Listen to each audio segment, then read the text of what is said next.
बारीक नजर ठेवणारा तुमचा हक्काचा लोकल न्यूज प्लॅटफॉर्म ठाणे दर्पण, ठाण्याचं खरं प्रतिबिंब। ठाणे जिल्ह्याचे जिल्हाधिकारी डॉक्टर श्रीकृष्ण पांचाळ यांनी आज ठाणे पूर्व येथील कमलिनी कर्णबधीर विद्यालयात भेट देऊन विद्यार्थ्यांशी प्रत्यक्ष संवाद साधला। कर्णबधीर विद्यार्थ्यांच्या शिक्षण पद्धती, श्रवण वाचा विकासासाठी करण्यात येणारे उपक्रम तसेच या तंत्रज्ञानाची गरज आणि उपयुक्तता जाणून घेतले। या भेटीदरम्यान जिल्हाधिकारी डॉक्टर पांचाळ यांनी प्रत्येक वर्गाला भेट देत विद्यार्थ्यांशी आत्मीयतेने संवाद साधला। शिक्षणासोबत त्यांचा आत्मविश्वास, संवाद कौशल्य आणि सामाजिक जाणीवताबाबत माहिती घेतली। जिल्हाधिकारी यांनी विद्यार्थ्यांना प्रोत्साहन देत सांगितलं की तुम्ही परिस्थितीवर मात करून ज्ञान आणि श्रमाच्या बळावर भविष्य घडवू शकतात। तुमच्यात असलेली जिद्द तुमची खरी ताकद आहे।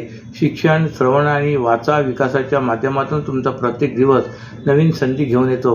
प्रत्येक शिक्षक, पालक आणि समाजातील घटक जर या विद्यार्थ्यांच्या मागे ठाम उभा राहिला तर हे बालक नक्कीच यशस्वी जीवनाचा मार्ग तयार करतील। या भेटीदरम्यान जिल्हा कार्यक्रम अधिकारी संजय बागुल, बाल विकास प्रकल्प अधिकारी नवी मुंबई ज्योती पाटील, गणेश जाधव, बाल विकास प्रकल्प अधिकारी उपस्थित होते। ठाणे शहराला तलावांचे शहर म्हणून ओळखले जाते, मात्र या शहरातील तलाव आणि खाडी मृत्यूचा सापळा बनलाय।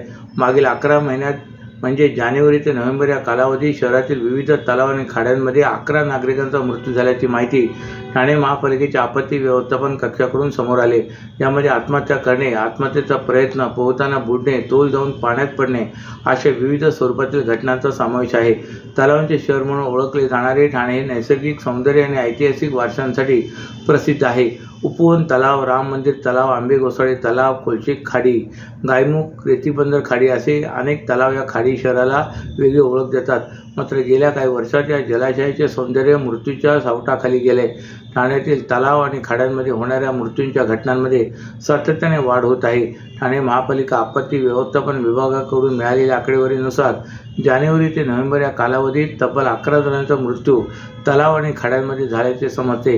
यामध्ये उपवन तलाव, मुंब्रा खाडी, कशेळी खाडी, कळवा, राम मंदिर तलाव, रायल्यादेवी तलाव, रेतीबंदर खाडी, वाघबीळ खाडी, आंबे घोसाळे तलाव या ठिकाणाचा समावेश आहे। ठाणे रेल्वे स्थानकातून दररोज लाखो प्रवासी ठाणे रेल्वे स्थानकातून रेल्वेने प्रवास करीत असतात। तसेच प्रवासासाठी ठाणे रेल्वे स्थानक हे महत्त्वाचं स्थानक मानलं जातं।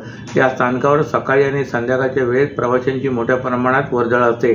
वाढती प्रवासी संख्या लक्षात घेता रेल्वे स्थानकामधील विकास कामं युद्धपातळीवर सुरू आहेत। अत्याधुनिक सुविधांनी सुसज्ज असलेले रेल्वे स्थानक बनवण्याचा प्रयत्न रेल्वे प्रशासनाच्या वतीने सुरू आहे। मात्र असं असलं तरी सध्या दिल्ली येथे घडलेल्या बॉम्बस्फोटाच्या घटनेच्या पार्श्वभूमीवर ठाणे रेल्वे स्थानकामध्ये कोणत्याही प्रकारची सुरक्षा व्यवस्था तैनात करण्यात आलेली नाहीये। स्थानकात सुरक्षा भिंत, मेटल डिटेक्टर तसेच स्कॅनर मशीन या सुरक्षा उपकरणाचा अभाव असल्याने सुरक्षेचा प्रश्न निर्माण झालाय। मोठ्या संख्येने एक्सप्रेस व लोकल ट्रेनच्या माध्यमातून दररोज लाखोच्या संख्येने प्रवाशांची या स्थानकात वर्दळ असते। मात्र दिल्लीच्या घटनेच्या पार्श्वभूमीवर या ठिकाणी प्रवाशांची सुरक्षा ही तितकीच महत्त्वाची आहे। त्याकरिता शासनाच्या वतीने कोणत्याही प्रकारच्या आवश्यक अशा उपाययोजना या स्थानकामध्ये राबवण्यात आलेल्या पाहायला मिळत नाहीत। सध्या स्थानकात विकासाची कामे सुरू असतानाही सुरक्षेकडे पूर्णपणे दुर्लक्ष केले जात असल्याचा आरोप प्रवासी आणि प्रवासी संघटनांकडून केला जात आहे। ऐतिहासिक ठाणे स्थानकातून दररोज 6 ते 7 लाख प्रवासी ये जा करतात।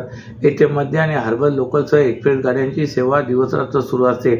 पश्चिम आणि पूर्वेकडून स्थानकात येण्या जाण्यासाठी अनेक मार्ग उपलब्ध आहेत। वाढलेल्या पुलामुळे थेट स्थानकात प्रवेश करणे सोपे झाले। मात्र सुरक्षेच्या दृष्टीने सुरक्षा भिंत नसल्यामुळे मध्यंतरी फलाट क्रमांक 2 वर चक्क रिक्षा शिरल्याची घटना घडली होती। तरी रेल्वे प्रशासनाने प्रवाशांच्या सुरक्षेवर भर द्यावी अशी मागणी प्रवाशांकडून होते।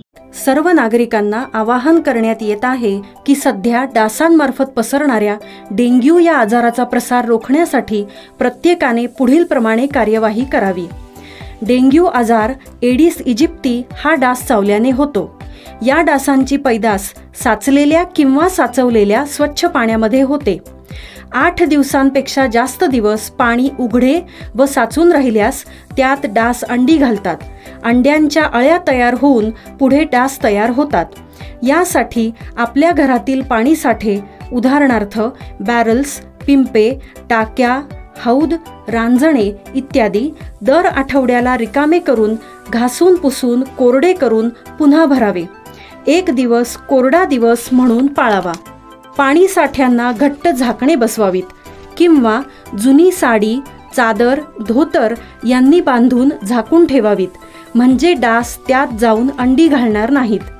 घराच्या गच्चीवर, आजूबाजूला, अंगणात कोठेही पाणी साचू देऊ नये. भंगार सामान उघड्यावर टाकू नये. उदाहरणार्थ टायर्स, प्लास्टिक सामान, कुंड्या, टाकाऊ वस्तू इत्यादी. अशा सामानात पावसाचे पाणी साठून त्यात डेंग्यूच्या डासांची पैदास होते. घरातील कूलर्स, फ्रीजच्या पाठीमागील ट्रे हे देखील वेळोवेळी कोरडे करावेत. लक्षात ठेवा, नुसत्या फवारणीने डास घनता कमी होत नाही, तर त्यासाठी डास पैदास ठिकाणे नष्ट करणे ही आपल्या सर्वांची जबाबदारी आहे.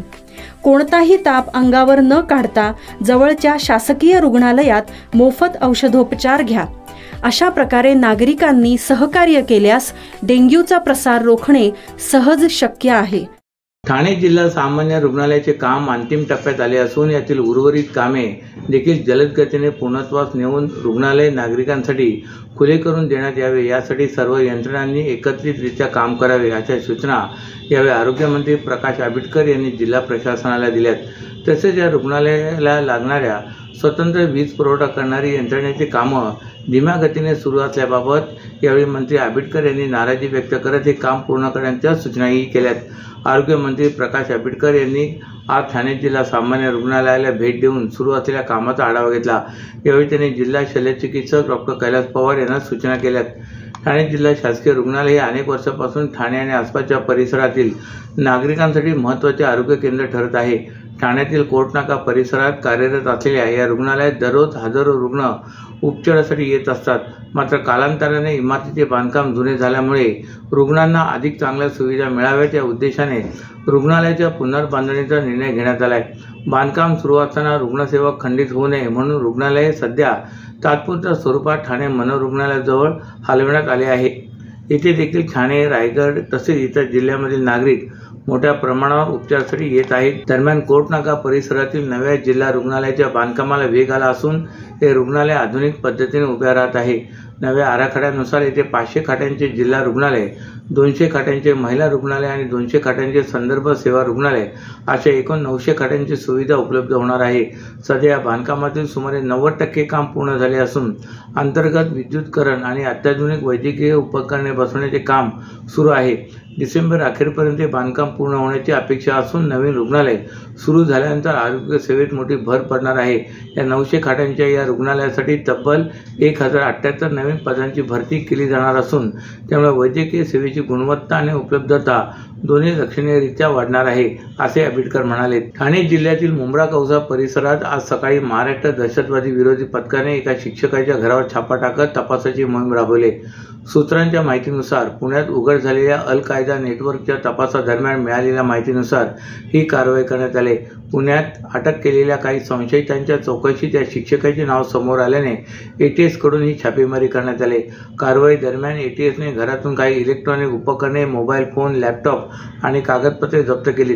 प्राथमिक तपासानंतर संबंधित शिक्षकाला पुढील चौकशीसाठी मुंबईतील कुर्ला येथील दुसऱ्या निवासस्थानी नेण्यात आले असून तेथे डिजिटल नोंदणी आणि संपर्काची तपासणी सुरू आहे. एटीएसच्या सूत्रांनी सांगितले की डिजिटल डेटा आणि कॉल रेकॉर्डच्या आधारे काही महत्त्वाचे धागेदोरे मिळण्याची शक्यता आहे. दरम्यान संबंधित शिक्षकाच्या पत्नीने माध्यमांशी बोलताना सांगितलं की माझे पती अनेक वर्ष मुंबईतील एका महाविद्यालयात अध्यापन करत होते. निवृत्तीनंतर ते घरीच राहतात. त्यांच्या कोणत्याही संशयित व्यक्ती किंवा संघटनेशी संबंध नाही. त्यांना विनाकारण या प्रकरणात उडवले जात आहे. या घटनेचा अधिक तपास मुंबई एटीएस करत आहे. अशाच नव्या आणि ताज्या बातम्यांसाठी ठाणे दर्पणच्या पेजला लाईक करा आणि फॉलो करायला विसरू नका.